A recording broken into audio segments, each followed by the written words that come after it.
El sistema de salud está en alerta naranja, como pasa, por supuesto, en este tipo de catástrofes humanas. Lo primero que se colapsa, lógicamente, es el sistema de salud, y por varios motivos. Por el primero es, obviamente, la cantidad de gente que hay que atender. Por otro lado, es la capacidad, si realmente esos centros de salud están como para atender a la gente, o hay algunos que realmente no están al 100%. En fin, hay que hacer una evaluación realmente, primero, de cómo están, si están en condiciones edilicias para poder recibir, por supuesto, a la gente que está herida, y obviamente después organizarlo, porque la verdad es que en estas catástrofes cuesta mucho armar todo lo que es la metodología de cómo se maneja la emergentología, que es la primera etapa en una catástrofe humana. Se atiende la emergencia, por supuesto, y que prioriza, y después les voy a contar que tiene distintos niveles. La Secretaría de Salud Pública de Cali activó este lunes la alerta naranja en toda su red de salud de la ciudad, tras el fuerte terremoto de magnitud de 7,4 que sacudió a gran parte del país. Según informó el secretario de Salud, Germán Escobar, 7 instituciones prestadoras de servicios de salud permanecen cerradas y evacuadas, como les decía. Estamos viendo el estado en que están. Fíjese que estas son calles más bien céntricas, y un centro de salud necesita un montón de, por supuesto, de suministros que funcionen a la perfección, como es el oxígeno, como es el agua, como es el gas, y otro, por supuesto, además está decir la red eléctrica, que era lo que comentábamos. Dice, sí, tiene usinas, pero si las usinas están rotas porque se le cayó una pared, la verdad que no están operativos. Entonces, lo que dice acá el secretario de Salud, Escobar, es que muchas permanecen cerradas y están evacuadas porque se está elaborando un reporte y se está reorganizando, por supuesto, lo que va a hacer el sistema, que empieza a contener a cada vez más heridos. También, por supuesto, adelantar las acciones, ¿no? Y también ubicar a los pacientes en otras instituciones que tengan una capacidad disponible para poder brindarle, por supuesto, toda la atención médica, digamos, primaria, que es como se llama en estos casos, y los puedan atender y recibir e ir por lo menos apaleando la situación sanitaria.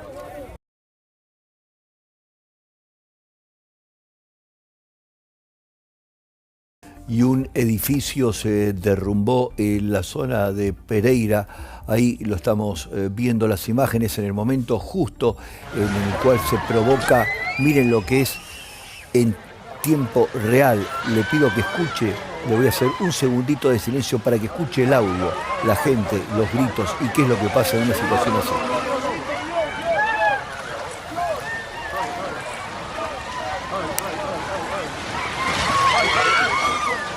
Un edificio se derrumbó en el centro de Pereira, en el departamento colombiano de Risaralda, durante el terremoto, por supuesto, que castigó a Colombia con una magnitud de 7,4 que sacudió este lunes al país. Las imágenes grabadas en el lugar muestran el momento exacto en que el edificio de la Villa 1 se derrumba, levantando una nube de polvo mientras los peatones huyen de la zona, como lo podemos ver. Miren lo que es esta grabación en tiempo real, señores. Así se sufre, así se vive en tiempo real una catástrofe humana de esta magnitud. Por eso le pedía que escuche lo que son la desesperación de la gente en tiempo real. Y no es solamente ilustrar una nota o leer un graph. Esto es lo que vive la gente, esto es la verdad. Y esto es cómo está sufriendo la gente en este momento, la desesperación de ver cómo se cae su casa o la del vecino, y qué hacer los que están en las zonas linderas. El terremoto causó daños importantes en Pereira y en otras ciudades al oeste de Colombia, incluidas Manizales y Cali. Miren lo que es esto, realmente es impresionante y a su vez conmovedor.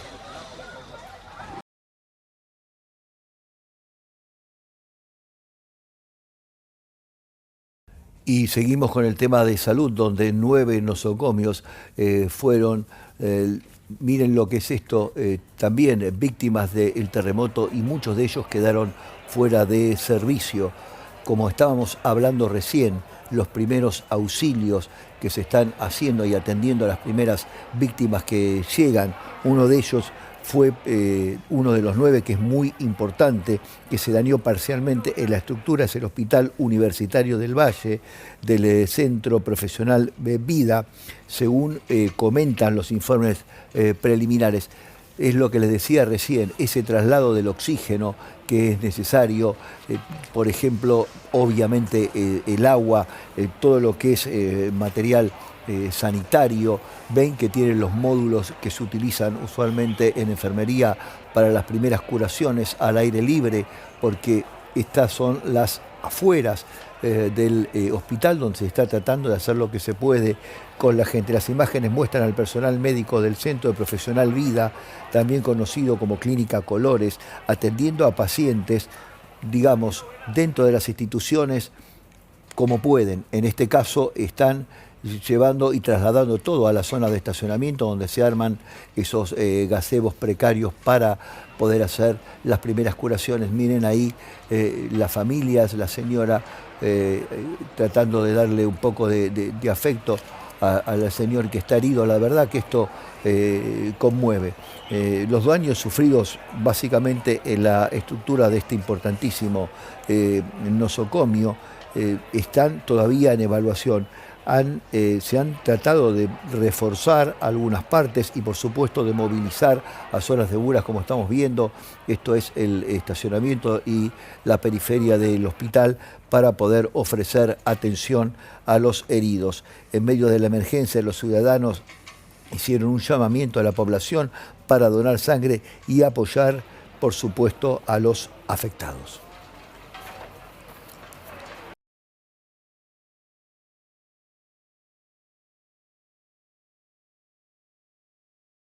El tema es así, esto tiene que ver con la profundidad en el cual se produce el epicentro o el hipocentro, ¿no?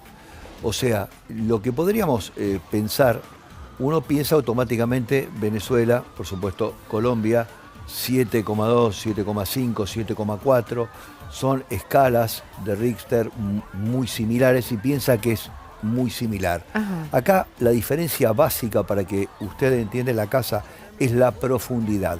Cuando el terremoto es muy profundo, como en el caso de Colombia, que se provoca a 103 kilómetros, como le explicaba el otro día, la capa tectónica de Nazca se mete por debajo de la capa sudamericana, esta es la placa, y lo que se quiebra es la placa. Al quebrarse a 103 kilómetros, va con una fuerza sísmica mucho más grande. ¿Y esto qué provoca? Al estar más profundo, una mayor expansión. O sea, se siente, por supuesto, vio que hubo réplicas en países limítrofes. Sí. O sea, la onda sísmica es mucho más expansiva. Pero una pregunta, en realidad se dice que por esa profundidad que tuvo, podría haber sido una catástrofe mucho mayor si hubiera sido más superficial. ¿Por qué se dice esto, Martín? No es tan así, porque hay muchas cosas que medir en un movimiento telúrico. Por eso, lo primero que vemos es, primer factor diferente, o sea, lo que los iguala es más o menos la escala, pero es absolutamente distinto el fenómeno desde lo geológico. La variable que más se destaca es la profundidad. 103 kilómetros, como te decía, lo que provoca es mayor expansión. Cuando es muy cerca, como pasó en Venezuela, bien vimos que, o sea, es como más, la onda expansiva más fuerte porque está como más concentrada hacia arriba, porque hay, desde donde se provoca, ahí hay un deslizamiento de capas tectónicas, donde se provoca la onda sísmica, es más cerca de donde está la construcción, por decirlo de alguna manera trivial. También tenemos la diferencia del suelo, que ya lo hablábamos en reiteradas oportunidades. Nosotros tenemos en Venezuela un suelo que tiene una característica, lo que se llama en geología acuífera. ¿Qué significa esto? Que tiene una gran cantidad de agua. Pensemos que la zona de La Guaira es una zona, digamos, costera, donde obviamente está gran parte compuesto por arcillas, arena, etcétera, etcétera. Entonces pensemos, Danu, que un epicentro a muy corta distancia, o sea, si la placa se desliza a muy corta distancia, o sea, lo que va a provocar es, por supuesto, mayor fuerza porque hay de la construcción a donde está la placa menor distancia. Y aparte el suelo no acompaña tampoco. Entonces se cae. Y tampoco acompaña construcciones que ya vimos que no son antisísmicas. Acordes al Ahora territorio. pasamos a Colombia, que es nuestro tema que nos trae. ¿Cuál es el tema en Colombia? El fenómeno natural es distinto. Porque la succión, que es lo que pasa, que es que se parta una placa, no que se deslice, es un fenómeno diferente. O sea, es como si toda Colombia, imagínense, se apoyara sobre una placa. Toda esta gran cantidad de peso hace que la placa se parta. Entonces, el epicentro se provoca en la partición de la placa. Eso es lo que libera la energía, digamos, sísmica. Y como está a 103/107, que es lo que calculó medianamente el servicio de sismología, hace que esto se expanda. ¿Se entiende? Sí, por supuesto que llegó a sentirse en países vecinos, en Panamá, en Venezuela. Vecinos. Sí. O sea, son dos situaciones naturales absolutamente distintas. Corrimiento de placas una, y partida de placa es otra porque se mete por debajo de la placa sudamericana. Hubo, aparte de esto, 100 réplicas menores. Sí. No fueron réplicas realmente. Estaba leyendo los partes del servicio de sismografía. No, a ver, uno dice 2 o 3 o qué sé yo, 2,4, no es mucho. Pero si observamos la imagen, en esa por ejemplo, en esa construcción, en esa estructura, por ahí un movimiento de 2,4, 2,5 la termina de colapsar. O de repente una tubería de gas o de agua que esté parcialmente fisurada, un movimiento, porque pensemos que se mueve toda la tierra. No es que se mueve solamente una sola cosa como si se moviera una araña de su casa. Se mueve todo. Todo. Entonces, al moverse todo de manera compacta, desde el punto de vista de lo que es la distribución de la energía, desde el punto de vista físico, es diferente. Por eso caen estructuras, se fisuran caños. Si uno tiene, por ejemplo, un caño que está absolutamente embutido en el cemento, la fricción de la onda sísmica lo que hace, como está apretado y no tiene juego, es directamente partirlo, ¿se entiende? Sí. Entonces por eso hay que tener tanto cuidado con la réplica. Dicen, no, pero fue una réplica de 2,1. No, hay que ver cada caso en particular. Por eso recién veíamos lo que era la parte sanitaria, el hospital universitario de Del Valle. ¿Qué había pasado? Parte se había colapsado. Es muy probable que se haya colapsado alguna parte por ahí edilicia o alguna parte del suministro, puede ser de oxígeno, porque por lo general el oxígeno se pone afuera, los tanques de oxígeno en los hospitales. Hay que ver, por eso mismo hay diferencias que son absolutamente notables entre uno Bueno, ahí estamos viendo un centro de salud realmente colapsado. Sí. Para que tenga y quede más dañado o menos, dañado por este terremoto. Exacto, pero para que uno tenga realmente una idea de cuál es la diferencia, esto con digamos, 3 o 4 líneas lo va a terminar de entender. La profundidad del terremoto explica cómo viaja la energía, pero el tipo de suelo determina en gran medida cómo se aplica esa energía al llegar a cada ciudad. Por eso, o sea, no es lo mismo lo que pasó en La Guaira que lo que está pasando en Colombia. Por eso decíamos recién, son, por supuesto, suelos diferentes y el fenómeno que se provocó es absolutamente distinto. Uno puede decir, esto puede afectar porque indudablemente son países latinoamericanos y uno enseguida piensa, puede llegar a Argentina, puede llegar a Chile, en fin, empieza como también a sugestionarse, ¿no?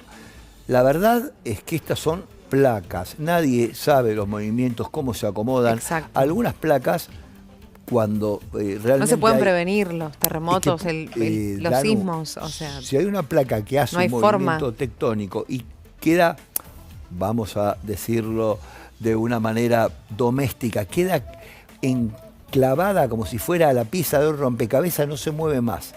El problema es cuando queda en una suerte de suspensión y cualquier movimiento, porque la Tierra por supuesto está viva, en cualquier movimiento pasan estas cosas.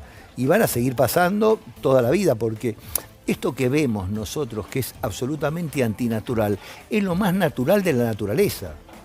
Sí, la Tierra está viva, como decimos siempre, como hemos dicho en otras oportunidades. Nosotros le construimos cosas encima. Estaba viendo recién personas limpiando sus hogares dañados, ¿no?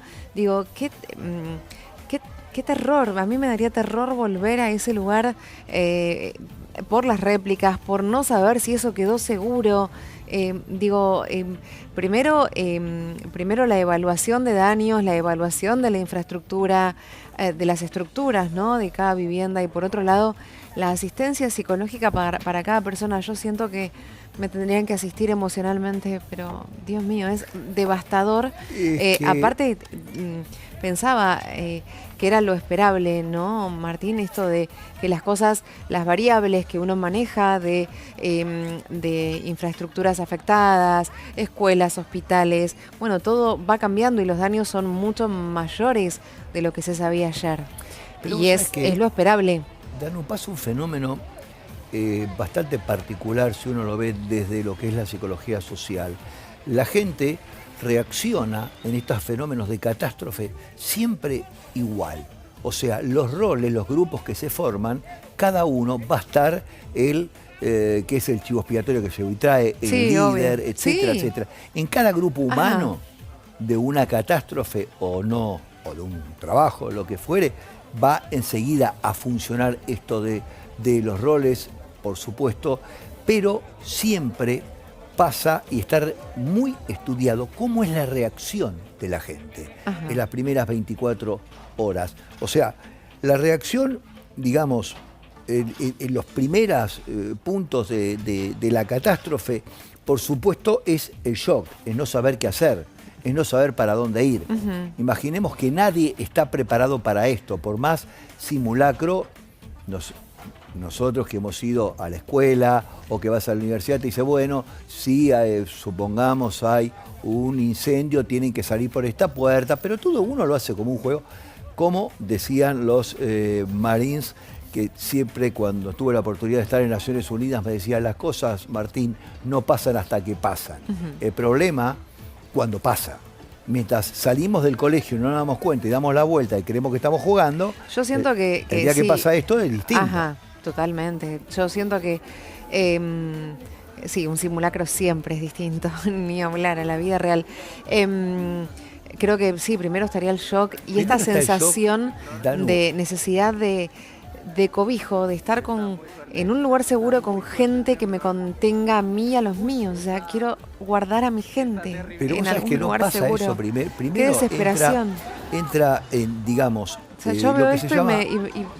y la me respuesta angustia. es así. Lo primero que pasa ante el shock es la respuesta neurobiológica. Sí, ¿Qué es lo que supuesto. hace, digamos, supervivencia? Esto lo voy a explicar desde la neurociencia, qué es lo que hace, digamos, es una respuesta neurobiológica, es la activación masiva del sistema simpático, que es el que nos pone, por ejemplo, en lucha, en huida, en esa cosa de tratar de salir adelante. Eso es lo que pasa en los primeros minutos, se activa la respuesta neurobiológica.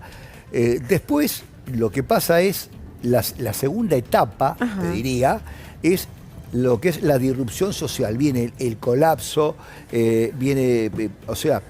no saber qué hacer, tratar de buscar el agua, las comunicaciones, una red vial, o sea, la incertidumbre también por el estado de lo que vos decías, de los familiares, el pánico colectivo, y todo esto que es lo que genera la gente desde el punto de vista físico, la hiperventilación, o sea, van a ver que la gente está como respirando de manera agitada en los primeros momentos, porque es la respuesta que tiene, por supuesto, la segunda fase de esto. La primera, como te decía, es toda la etapa, digamos, de la activación del sistema simpático, la huida, etcétera, etcétera, y después lo que se llama técnicamente en psicología es la disrupción social, que es el colapso, por supuesto, instantáneo de los servicios, etcétera, etcétera. Y hablando de esto, un poco los daños mayores, como te decía Martín, respecto al día de ayer, ¿no? Y ahora en breve seguimos hablando, pero más de 5.000 viviendas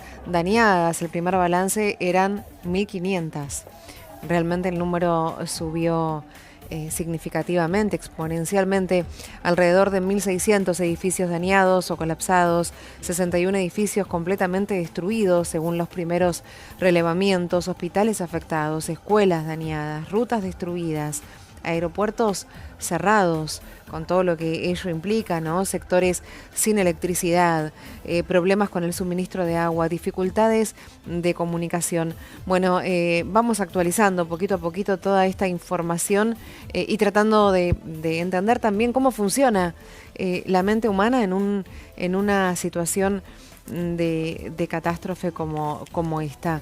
En breve seguimos hablando sobre esto.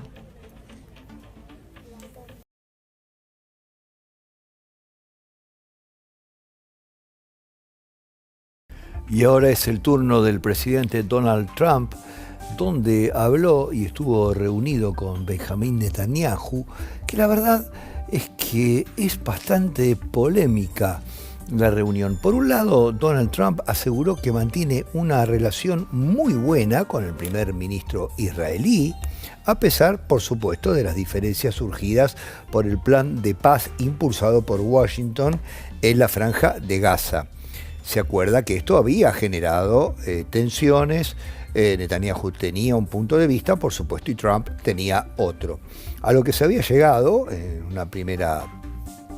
un primer acercamiento era el retiro, por supuesto, de Hamas, de todo lo que sea el armamento de Hamas, en una retirada gradual, y por supuesto que una vez completado el desarme, también la retirada gradual de las fuerzas israelíes del territorio palestino.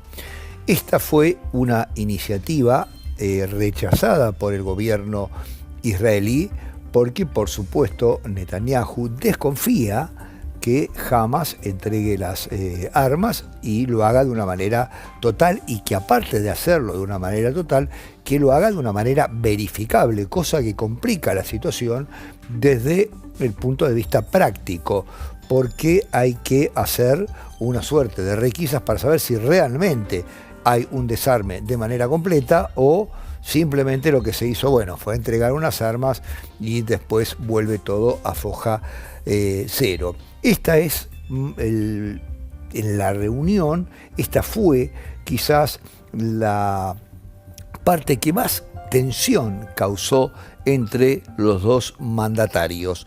Pero lo que llama también la atención es la frase, luego por supuesto, de la tensión causada cuando se trató este tema, es la frase de Netanyahu, que dice: clasificó a Trump como su mayor amigo en la Casa Blanca y aseguró que continúan las conversaciones sobre el futuro de Gaza y la implementación de un eventual acuerdo.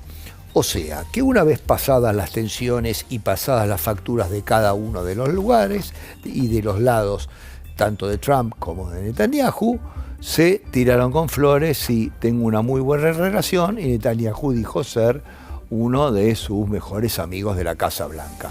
Señoras y señor que está en su casa, así están las cosas entre estos dos líderes políticos y sabemos a ver cuál será el futuro próximo de la Franja de Gaza.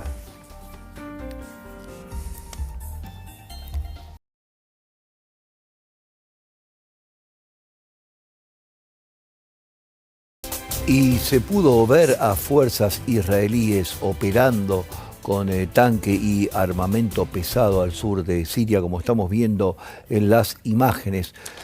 Recién conversábamos sobre qué es lo que pasaba en Gaza, sobre cómo era el movimiento militar israelí en Medio Oriente, pero sigue habiendo, por supuesto, en otros puntos desplazamientos de tropas, como lo podemos ver en las imágenes. El lunes se pudo observar a las fuerzas israelíes operando al sur de Siria, en medio de una continua actividad militar.